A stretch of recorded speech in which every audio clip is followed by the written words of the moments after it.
Para que haya una vida fructífera en Cristo, es necesario que haya una relación de confianza e intimidad con el Maestro.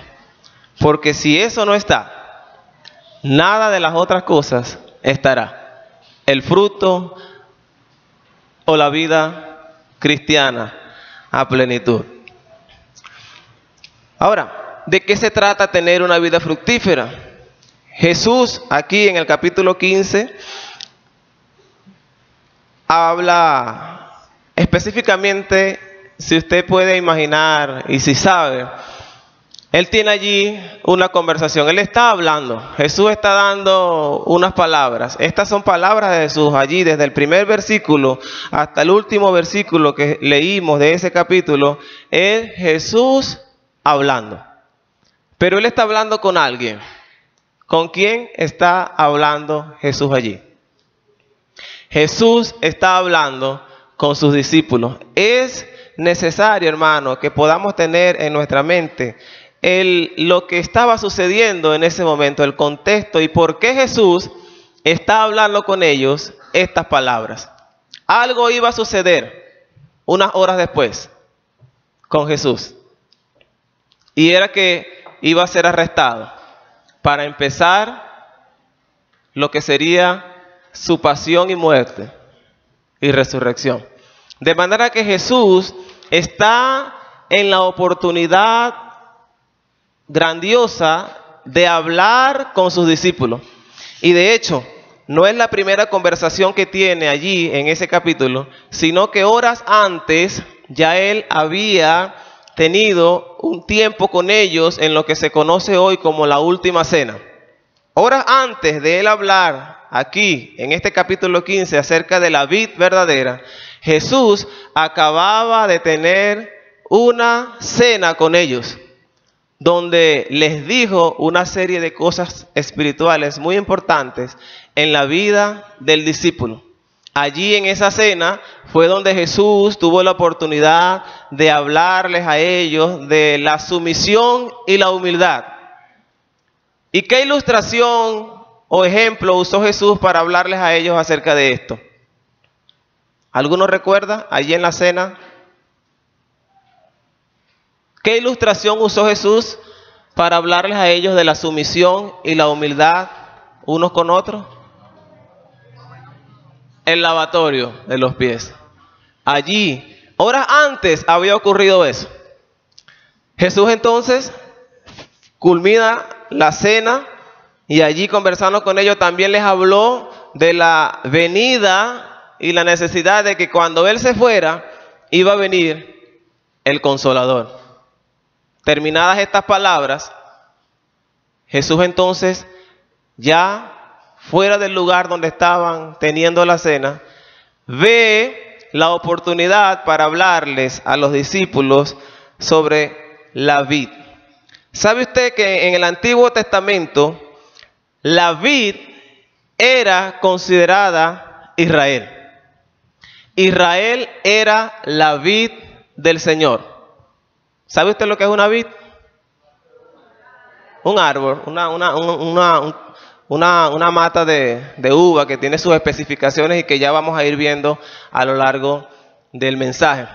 Bueno, esa ilustración de la vid en el Antiguo Testamento era atribuida a Israel. Israel era concebida como la vid del Señor, del cual Jehová, escucha bien esto porque esto tiene mucha importancia para cómo ahora nosotros tenemos ese papel. Israel era la vid del Señor y Jehová esperaba de esa vid un fruto. Jehová esperaba de Israel un fruto. Sin embargo, esta no dio el fruto que Jehová esperaba. Al contrario, dio uvas amargas, uvas silvestres. Y en Isaías capítulo 5, del 1 al 7, si usted tiene tiempo luego en su casa, puede leer el pasaje. Allí el Señor, a través del profeta Isaías, habla de cómo Israel no cumplió con el deseo de su Señor Jehová Dios de dar el fruto que Jehová esperaba de ella.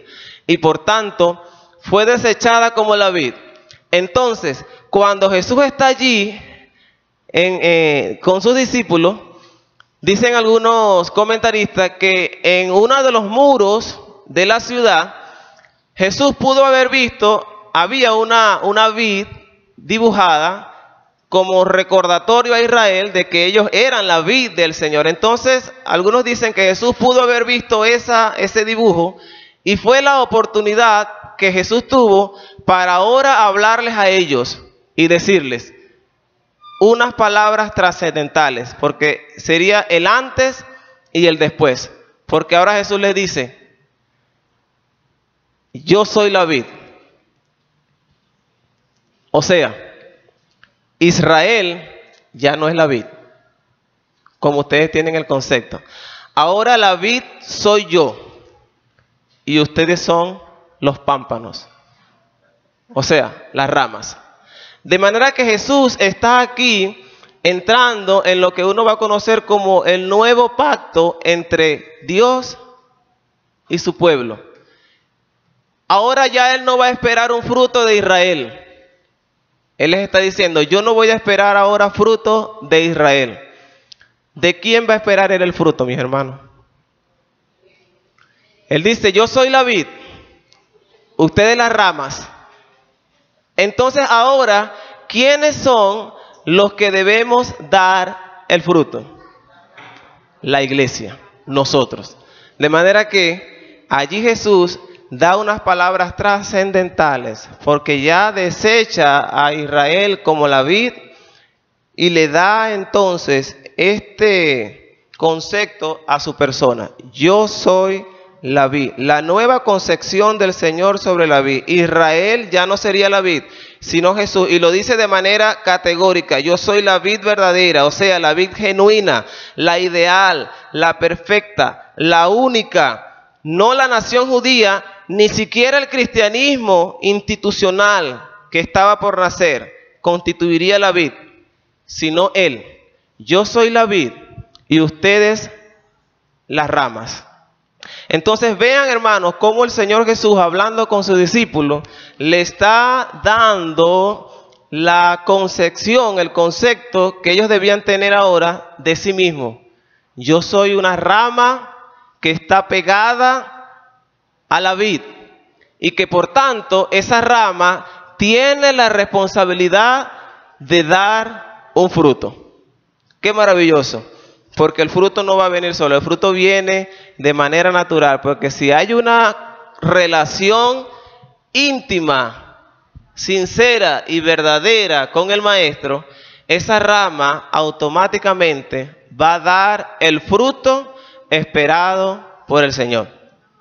Pero si la rama no está verdaderamente unida a la vid, no hay fruto. No hay una relación con el Señor. Y ya vamos a ir comprendiendo una serie de cosas a lo largo del pasaje.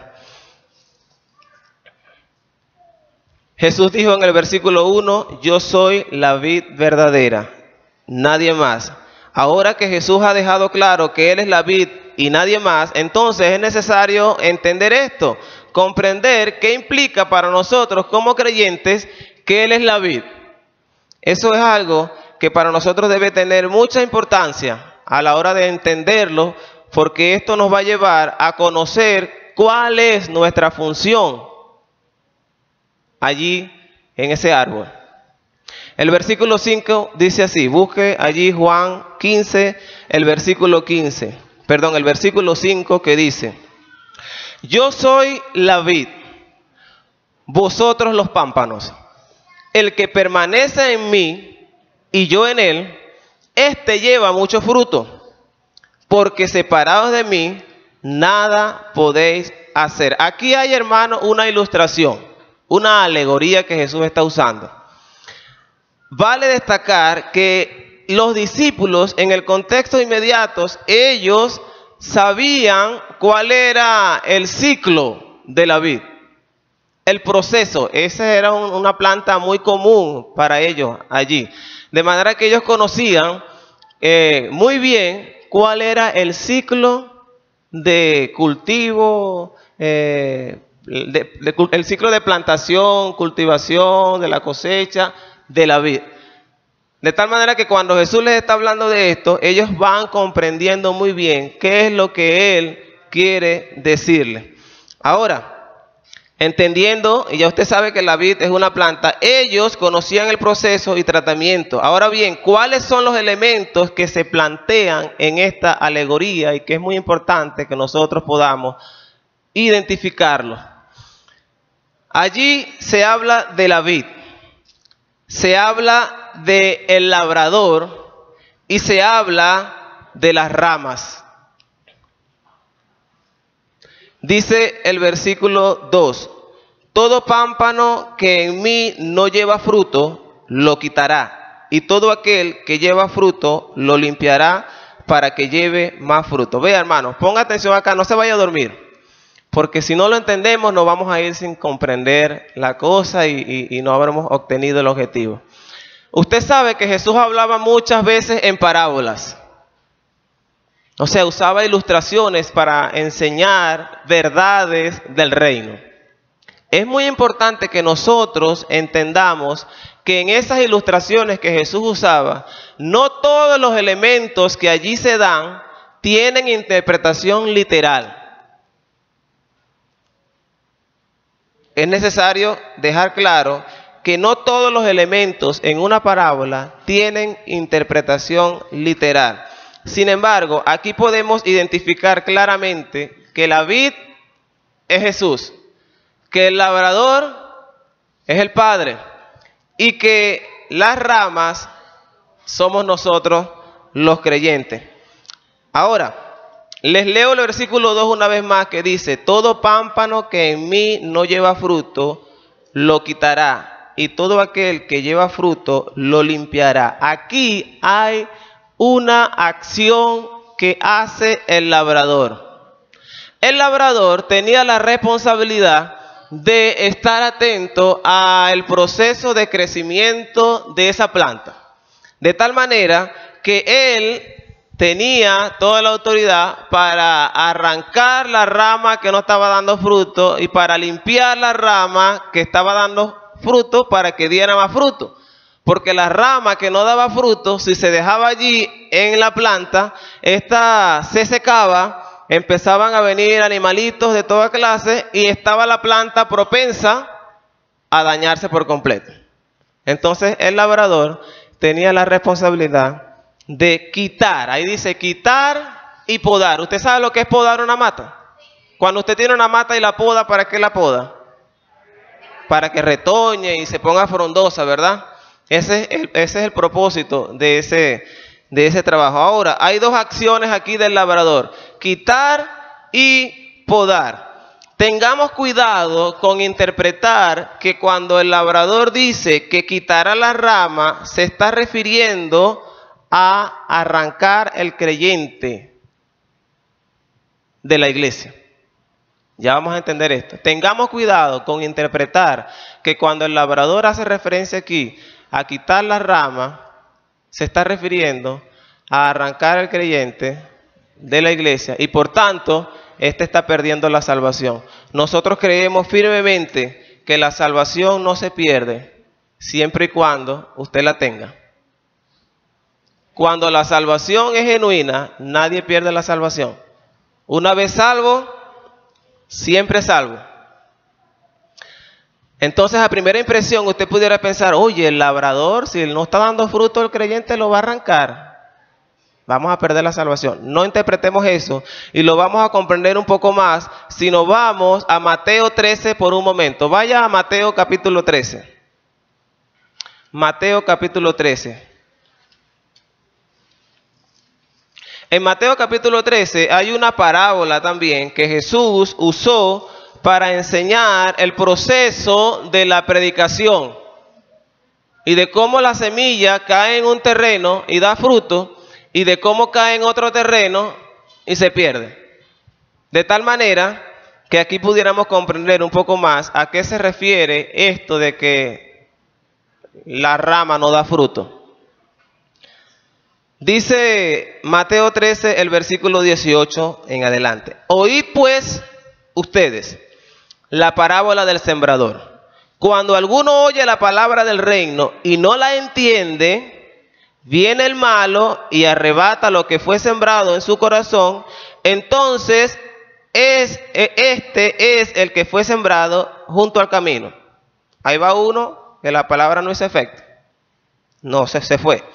Versículo 20. Y el que fue sembrado en pedregales, este es el que oye la palabra, vaya entendiendo, y al momento la recibe con gozo, pero no tiene raíz en sí, sino que es de corta duración, pues al venir la aflicción o la persecución por causa de la palabra, luego tropieza. Segundo terreno. No hay fruto. Se fue. Versículo 22. El que fue sembrado entre espinos, este es el que oye la palabra, pero el afán de este siglo y el engaño de las riquezas ahogan la palabra y se hace, ¿cómo se hace? ¿Qué significa infructuosa? Que no da fruto. Aquí está el tercer terreno. Se fue. El 23 dice, mas el que fue sembrado, ¿en dónde? En buena tierra, este es el que oye la palabra y la entiende. ¿Y qué hace? Y da fruto. Y produce a 100, a 60 y a 30 por uno. ¿Cuántos tipos de terrenos encontramos allí? 4. ¿En cuántos terrenos la palabra dio fruto? En 1. Lo que significa, hermanos, que no se trata de que si la persona vino y se fue, perdió la salvación. El asunto es saber si realmente él fue el fruto o fue el terreno donde la palabra cayó y dio fruto a 30, a 70 y a 30 por uno. El que es salvo, automáticamente el fruto es una respuesta a la salvación que está en Cristo. De tal manera que el que no está dando fruto, y ya vamos a entender qué es lo que significa dar fruto, tiene que ver entonces no con el creyente que no está dando fruto, sino con aquellos los cuales podemos ver identificados en los distintos 3 terrenos que vimos allí. Oyó la palabra, al principio tuvo gozo y después se fue. Oyó la palabra, cuando vino la persecución y la angustia, la palabra se cubrió y se fue. De manera, hermanos, que el que da fruto es el que en la cual la palabra cayó y fue sembrada y produce a 30 y a 60 por uno, por cada semilla. Entonces, cuando el labrador dice que mi padre lo quitará, no piense que se está refiriendo a aquel que verdaderamente está en Cristo y que por una razón u otra se estancó y no hizo más nada. Entonces el llamado es a que nosotros como creyentes, si usted, hermano, que está aquí pueden haber quizás un poco más de 100 personas, usted sabe si está en Cristo o no. Usted sabe, porque usted debe saber cómo es su relación con Cristo.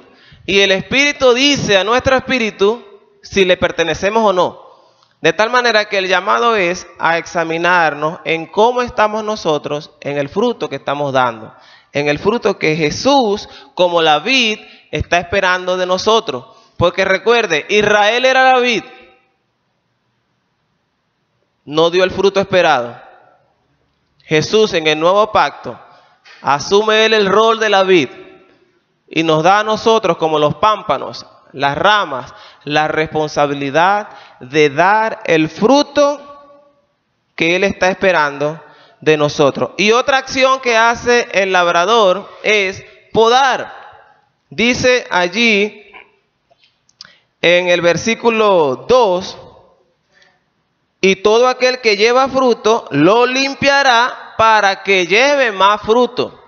De tal manera que cuando nosotros estamos dando el fruto adecuado, el Señor obra en nosotros para que sigamos dando el fruto que Él está esperando de nosotros. ¿Qué significa eso de que nos limpiará? Hace referencia, mis hermanos, a el acto de la regeneración.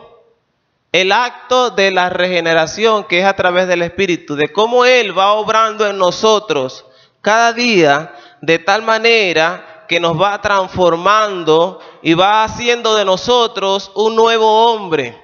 ¿Y ese proceso cuándo empieza? Desde el momento en que creímos. ¿Y cuándo terminará? El día que lo entierren bajo 3 metros. O el día que Cristo venga y nos lleve por la eternidad. Entonces, hermanos, el proceso de limpiarnos es un proceso que Él va haciendo en cuanto a la regeneración. Va quitando todo aquello, todas aquellas cosas que vienen del pasado y que no son necesarias porque van a interrumpir el proceso de dar fruto. Nosotros debemos quedarnos tranquilitos. Limpie, Señor. Quite. ¿Para qué? Porque vendrá un fruto. Y vaya teniendo en la mente cuál es ese fruto, porque todavía no lo hemos respondido. Este proceso, mis hermanos, en el creyente que cayó en la tierra buena, es un proceso natural y normal. Y se ve, se percibe cuando la persona está en ese proceso de transformación. Hay un cambio de lo que tú eras antes y de lo que eres ahora. Porque Dios quiere hacer en nosotros un nuevo hombre. Proverbios 4:18 dice de la siguiente manera, lo puede buscar. Proverbios 4:18, a propósito de lo que Dios quiere hacer en ti y en mí, como ramas. En la versión que yo tengo acá, la versión de la traducción en lenguaje actual dice, allá el que usted va a leer dice, ¿cómo empieza la lectura del que ya lo tiene? En la Reina Valera. Mas la senda de los justos es como la luz de la aurora, que va en aumento hasta que el día es perfecto. Y vea cómo lo dice aquí. La vida de los hombres buenos, aquí bueno hace referencia al hombre creyente, al que está en Cristo. La vida de los hombres buenos brilla como la luz de la mañana. Va siendo más y más brillante hasta que alcanza todo su esplendor. Ese es el creyente. La verdadera rama que está unida a la vid. Es como la luz de la mañana. Yo no sé cuántos han tenido la oportunidad de ver el sol saliendo en la mañana. Maravilloso. Hermana Lourdes, por allá por donde usted vive, como yendo hacia el Peñón, están las montañas. Y en estos días, tempranito, como he estado yendo a buscar a mis sobrinitos que estudian de ese lado, y yendo hacia allá, pude ver cómo el sol iba saliendo y se veía detrás de las montañas. Esa ilustración de la luz brillando en la mañana es lo que dice allí el proverbio. La vida del creyente brilla de esa manera. Y a medida que va pasando el día, ¿qué va pasando con esa luz? Va aumentando en calor y luz. Esa debe ser nuestra vida ante los hombres, como las ramas. Ahora bien, mis hermanos queridos y amados, Jesús deja un mensaje claro a sus discípulos, aquí en el capítulo 15. Y es el siguiente: manténganse unidos a mí, y esto les resultará en mucho fruto. Manténganse unidos a mí, y esto resultará en mucho fruto. El versículo 5. ¿Quién lee la última oración del versículo 5, por favor? La última oración del versículo 5. Porque separados de mí, nada podéis hacer. Hermanos, nada. Por allí, por eso es que en una oportunidad a Pablo le dijeron, Pablo, por allí andan unos predicando a Cristo. Y yo decía, bueno, que lo prediquen. Porque estos pensaban que ellos que ellos no eran parte de la iglesia. Y que prediquen. El asunto está en que si ellos están verdaderamente unidos a la vid, eso que están haciendo va a dar fruto. Porque separados de Él, nada pueden hacer. Entonces nosotros debemos caminar bajo la confianza de que debemos estar unidos a esa vid para que para que nuestra rama, nosotros como rama, podamos dar fruto. Dice el versículo 4, permaneced en mí y yo en vosotros. Como el pámpano no puede llevar fruto por sí mismo si no permanece en la vid, así tampoco vosotros si no permanecéis en mí. ¿Qué pasa con una rama cuando está suelta del tronco? Se seca. Entonces, una rama no puede llevar fruto por sí mismo.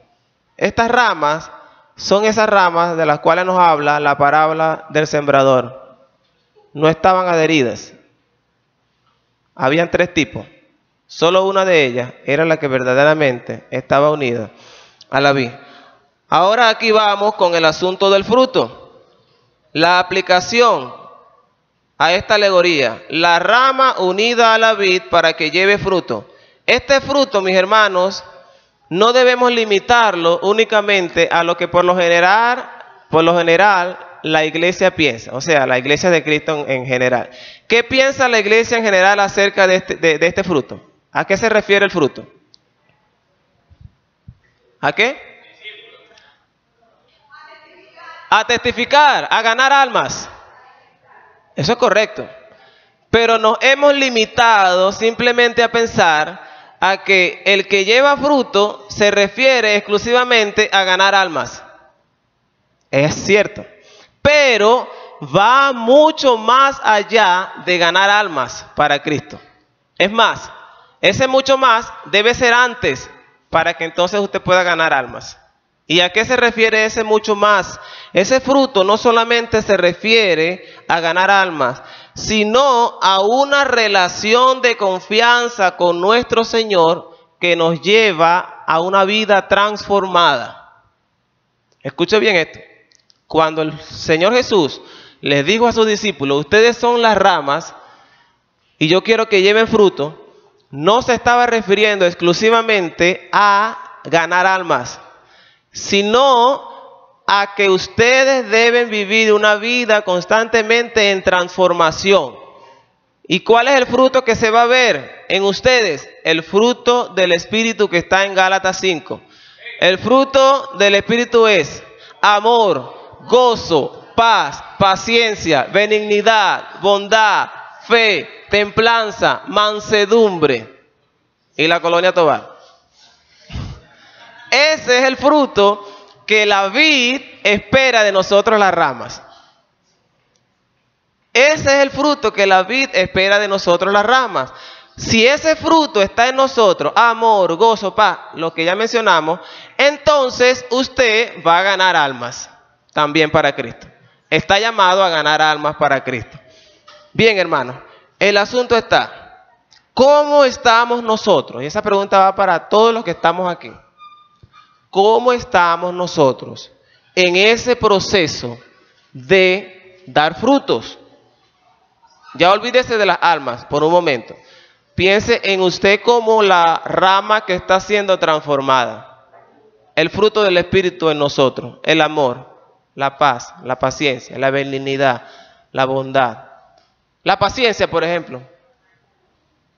Nos desesperamos. La mansedumbre.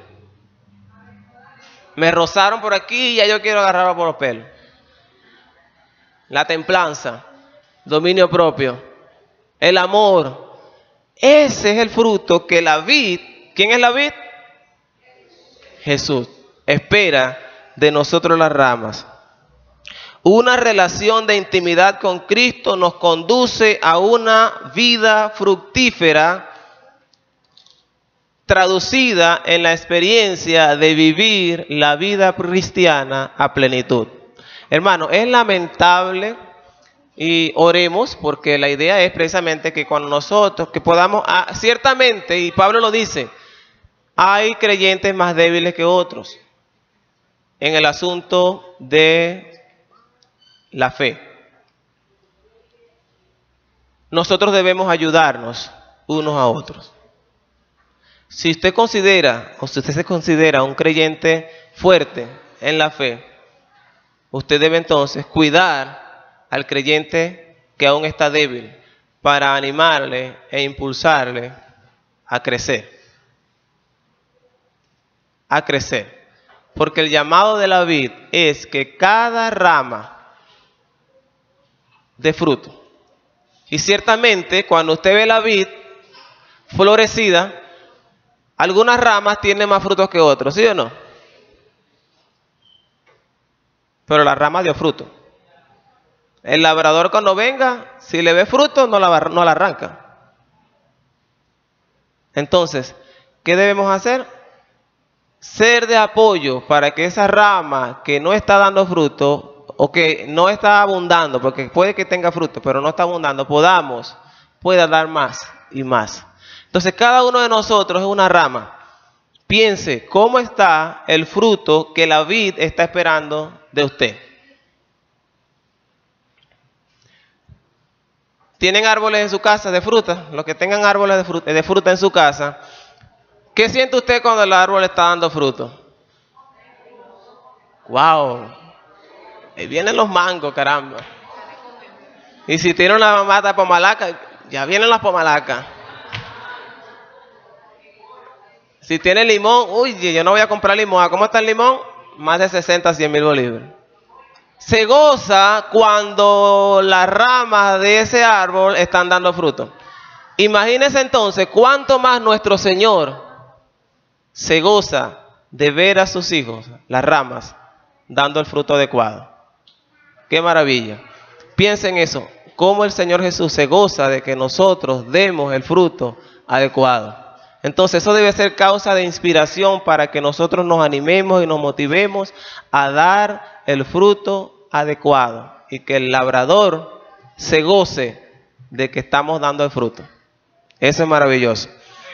Así se sintió el Señor cuando el diablo le puso por los ojos, se presentó y hablaron de Jod. El Señor estaba gozoso de que Jod estaba dando el fruto adecuado. Y el Señor se lo puso así en los ojos al diablo. Mira lo que tengo aquí, ¿ve? Este hombre que me está haciendo fiel. Y, bueno. Y de ahí usted ya conoce la historia. Bien, mis hermanos. Esto se va a dar en dos partes porque no da tiempo. Entonces, una vida fructífera se traduce en lo que dice el versículo 7. Versículo 7. Si permanecéis en mí y mis palabras permanecen en ustedes, pedid todo lo que queréis y os será hecho. Hermano, ser escuchados y favorecidos por Dios, eso es fruto. Porque el que permanece, el que verdaderamente está dando fruto, un Jod, por ejemplo, para tener una ilustración, pide todo lo que quieras, que yo te lo voy a dar. Porque se supone que esa persona que está dando el fruto va a pedir lo que es conforme a la voluntad de Dios. Si permanecéis en mí y mis palabras permanecen en ustedes, pedid todo lo que quieran y les será hecho. Entonces, cuando yo no estoy dando el fruto adecuado y yo leo ese versículo, aquí dice, pidan todo lo que quieran y nos lo serán dado. Y me canso de pedir y pedir y pedir. Pero yo debo revisar cómo estoy yo en mi fruto. Mi relación con Dios, hermano, no depende de lo que le diga el hermano. Mira, tienes que arreglarte con Dios. No. Eso depende de tu relación con Dios. Porque en tu relación de intimidad con Dios, tú vas a saber si tú estás fallando o no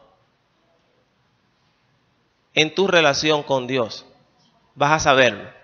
Si verdaderamente hay una relación. Ahora, si no hay una relación de intimidad, si eres uno de los que está en los otros terrenos, de los que leímos ahí en la parábola del sembrador, ahí no hay comunión. Entonces, el Señor nos revela cómo estamos. Entonces, pidan todo lo que quieran y les será dado. Porque el que está así, en esa relación de frutos con el Señor, sabe que lo que va a pedir debe ser conforme a la voluntad de Dios. Proverbios Perdón. Número 2. El versículo 8 dice, en esto es glorificado mi Padre, en que llevéis mucho fruto y seáis así mis discípulos. Ahorita yo les preguntaba, ¿cómo se siente usted cuando ese árbol que usted tiene da fruto? Gozoso, contento.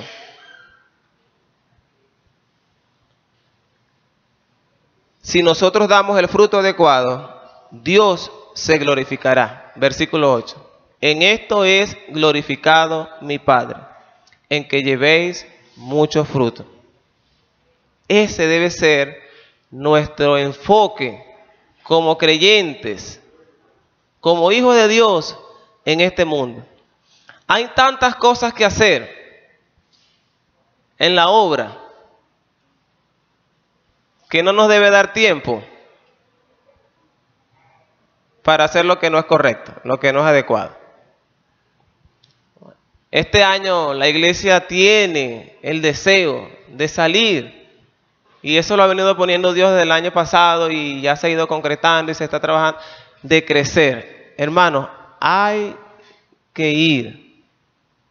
Si queremos pensar en el asunto de ganar almas, que es parte del fruto también, vamos también a dar fruto en esa área. Y olvidémonos de tantas cosas que el enemigo va a poner en el camino para obstaculizar la obra. Para obstaculizar la obra. Número 3. Falta un cuarto para las 12. ¿Está retrasado? Ser amado por Dios. Hermano, ¿usted se siente amado por Dios? Gloria a Dios. En su relación de intimidad con Dios, usted debe percibir lo que el Espíritu le dice a su espíritu. Tú eres mío. Pero cuando usted sienta eso, motívese siempre entonces a hacer lo que es agradable a Dios. Es maravilloso cuando uno experimenta ese pasaje de Romanos 8 que dice, el Espíritu de Dios da testimonio a nuestro espíritu de que somos hijos de Él. Cuando uno siente esa convicción en nuestro corazón, ese redarguir que nos hace convencer y estar seguro de que les pertenecemos, allí es la oportunidad para usted decir, Señor, no voy a hacer más lo que no te agrada. Ayúdame a no hacerlo. Yo sé, Señor, que lo hago, pero ayúdame a tener la fuerza para no hacerlo. Sea cual sea, de acuerdo a los frutos. Si es en la paz, si usted se siente angustiado cuando está un problema que la nevera no tiene, si usted se siente impaciente, porque si usted es muy respondón, en cada área que cada uno de nosotros puede experimentar, usted sabe, Señor, yo estoy así, ayúdame a que yo pueda este año doblegar eso y dar el fruto en la área que tú quieres. Eso es lo que espera el Señor de nosotros. El versículo 9 dice, y la otra parte la terminamos después porque no va a dar tiempo. Versículo 9. Como el Padre me ha amado, así también yo os he amado. Permaneced en mi amor. Y el versículo 13 dice, nadie tiene mayor amor que este, que uno ponga su vida por sus amigos. ¿Quién es ese? Jesús está hablando. Y Jesús, horas después, iba a ser arrestado para dar su vida por sus amigos.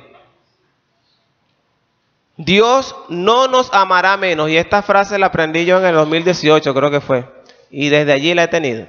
Y la he compartido con los que he tenido oportunidad. Dios no nos amará menos o más por lo malo que yo esté haciendo.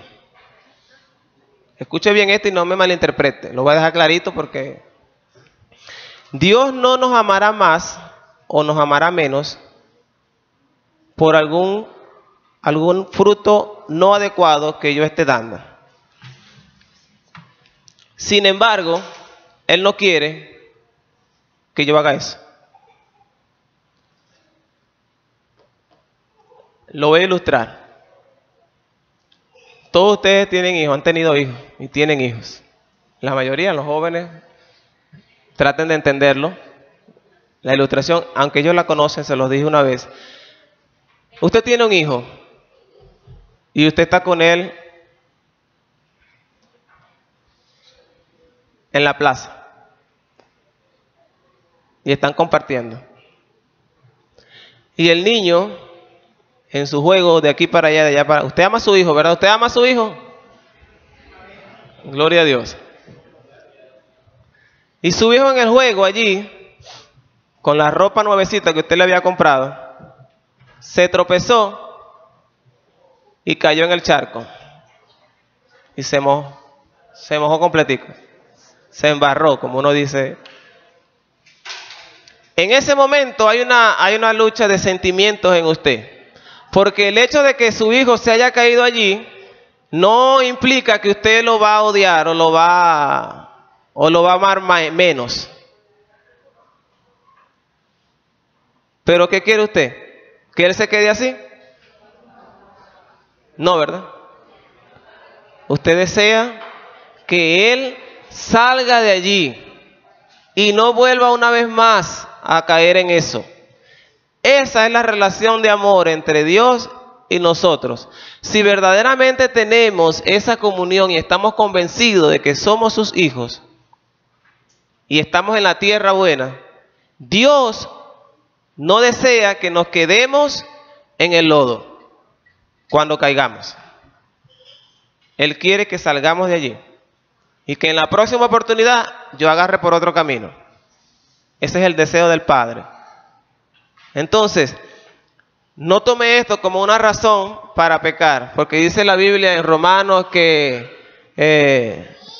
pecaremos entonces para que la gracia abunde. En ninguna manera. En ninguna manera. Nuestro llamado es a darle cada día la espalda al pecado. Entonces, hermano, en esta mañana la invitación es a que cada uno de nosotros, como miembros de la Iglesia Bautista Central de Cumaná, y usted tiene una tarea que hacer, dé el fruto allí, sea ejemplo. Cada uno de nosotros tiene una responsabilidad dentro del cuerpo. Seamos lo que la vid espera de nosotros. Porque, como hemos visto, Él se glorificará de ver a sus hijos dando el fruto que Él espera. Israel no dio el fruto y fue desechada como la vid. Ahora yo soy la vid, dijo Jesús, y ustedes las ramas. Lleven mucho fruto. Oremos. Señor, te damos gracias por tu palabra, por tu maravillosa palabra, mi Dios. Te damos gracias porque es refrigerio para nuestra alma, para nuestro espíritu.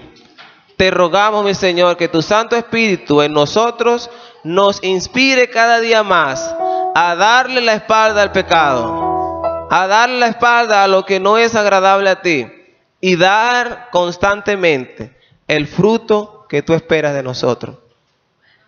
Señor, ayúdanos y danos siempre ese sentir y no permitas, Padre, que nos resistamos, sino que al contrario, seamos dóciles, seamos humildes en tus manos para el proceso de regeneración y poda que usted hace cada día en nosotros. Te alabamos y te exaltamos por tu palabra, en el glorioso nombre de Jesús. Amén.